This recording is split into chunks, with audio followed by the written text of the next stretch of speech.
मनुष्य सुंदरता से आकर्षित होता है, उससे प्रेम करता है और असुंदर को देता है। ऐसा होता है ना?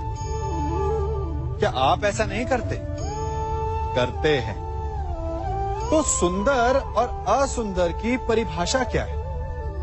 इस आकर्षण और विकर्षण का कारण क्या है? कभी सोचा है?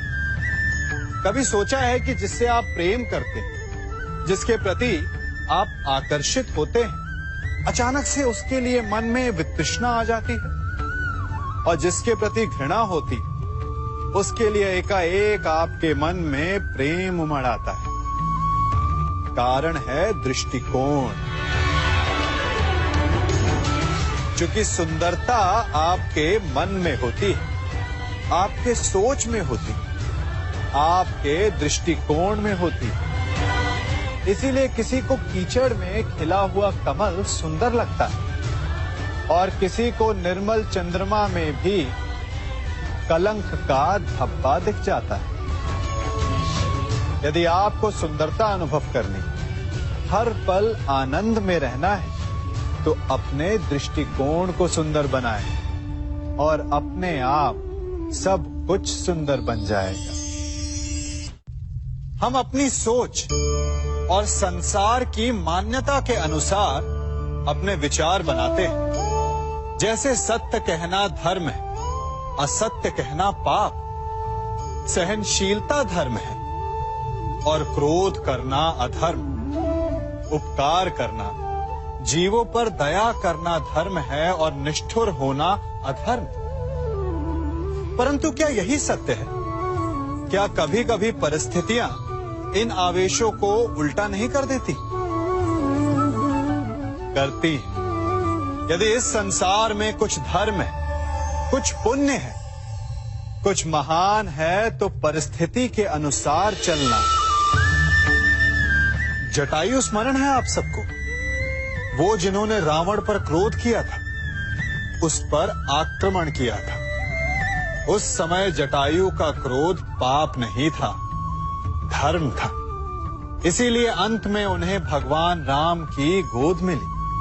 और कुछ ऐसे भी होते हैं जो धर्म को सहनशीलता समझकर हर अन्याय को सहते हैं, और अंत में वो बाणों की शैया पाते हैं। यदि कोई पशु या व्यक्ति अकारण आक्रमण करके किसी निर्दोष के प्राण लेने की चेष्टा करे, तो उसके रक्षा हेतु उसका वध कर देना पाप नहीं, समय की मांग है। क्योंकि आक्रमण भी आत्मरक्षण ही है। यदि किसी दुष्ट की सहायता करने से सामान्य मनुष्य को कष्ट पहुंचे, पीड़ा पहुंचे, तो उसे सहायता ना देना ही धर्म है। अकारण क्रोध अस्वीकार्य है, परंतु यदि क्रोध से कुछ शुभ हो, पाप बाहुभीत हो, तो क्रोध और दंड भी धर्म ही है। संसार का सबसे बड़ा पाप क्या है? असत्य बोलना, हत्या कर देना, चोरी करना या किसी का अपमान करना। संसार का सबसे बड़ा पाप है किसी निर्बल को सताना, और संसार का सबसे बड़ा दंड भी उस निर्बल के मुख से निकली हाय है। आप देख रहे हैं मैं क्या कर रहा हूं? मैं लौह पिघला रहा हूं, और ये लौह पिघलता है इस चमड़ी की बनी धूनकी से निकली हवा से। तनिक सोचिए, एक मृत पशु की खाल से बनी धूनकी इतने कठोर लोहे को भस्म कर सकती। ठीक उसी प्रकार आप चाहे जितने भी शक्तिशाली क्यों ना हो, यदि आपने किसी निर्दोष, किसी निर्बल को सताया, तो उसके मन से निकली हाय और उसका श्राप आपके जीवन को भस्म कर सकता है।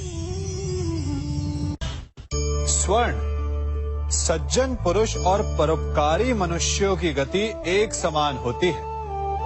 यदि स्वर्ण टूट जाए तो उसे गर्म करो, ताप दो, पिघलकर वो फिर से जुड़ जाता है। ठीक उसी प्रकार मतभेद होने के पश्चात भी एक सज्जन पुरुष और महान पुरुष फिर से मित्र बन जाते हैं। परंतु दुर्जन दुष्ट माटी से बने लोग उस पके हुए मटके के समान होते हैं कि जिनमें यदि एक बार दरार आ जाए तो वो स्वयं ही स्वयं का सर्वनाश कर लेते हैं।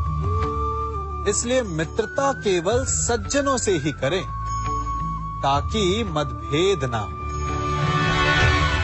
दुष्टों का समूह अपना नाश स्वयं ही कर लेता है। यदि कोयले की खान में जाओ तो चाहे जितनी भी सावधानी बरतो, अपने वस्त्रों पर कालिख लग ही जाती है। इसलिए दुष्ट मित्रों से सावधान। सज्जन शत्रु प्रत्येक परिस्थिति में श्रेष्ठ है।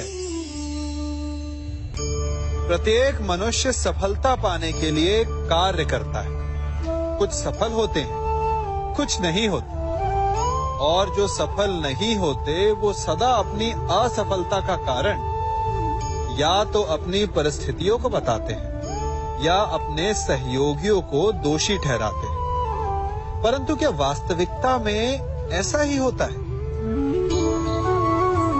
क्या कोई परिस्थिति या कोई व्यक्ति किसी की असफलता का कारण बन सकते हैं? उत्तर हाँ भी है और ना भी। कैसे?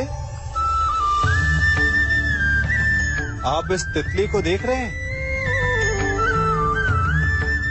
आपने एक मक्खी को भी देखा होगा। प्रकृति ने दोनों को समान गुण दिए हैं रस पान करने का। एक तितली फूलों पर जाकर उसका रस लेती और इस अवस्था में नए फूल खिलने की व्यवस्था भी करती है, और मक्खी घाव पर बैठती है, घाव को सड़ाती है और रोग भी फैलाती है। यदि इसमें किसी बात का अंतर है तो केवल सोच का। यदि आप उचित मार्ग चुनेंगे तो आपको सफलता मिलेगी, आप में उत्साह बढ़ेगा, और यदि आप अनुचित मार्ग चुनेंगे तो आपको असफलता मिलेगी, निराशा मिलेगी। अब उचित मार्ग चुनना है या अनुचित मार्ग, ये निर्णय तो आप पर निर्भर करता है।